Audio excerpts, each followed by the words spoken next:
احنا محتاجين شجر ومحتاجين عمدان نور. نفتح صاحبنا وحبيبنا اللي مسهل علينا كل حاجة، كوزموس براوزر تريز زي ده مثلا. ناخد واحدة، ناخد اتنين. طيب على ما يعمل داونلود محتاجين نشوف عمود نور.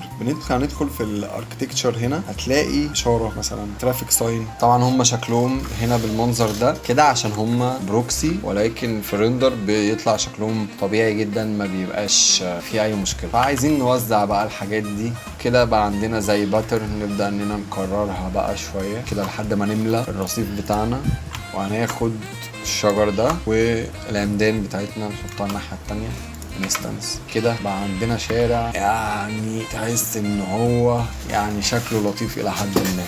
عايزين نحط كاميرا هنا، يعني انت لو بني ادم هيبقى ده حجمك، هو ده حجمك، اعرف حجمك خلاص. فانت بعد ما عرفت حجمك هو ده حجمك.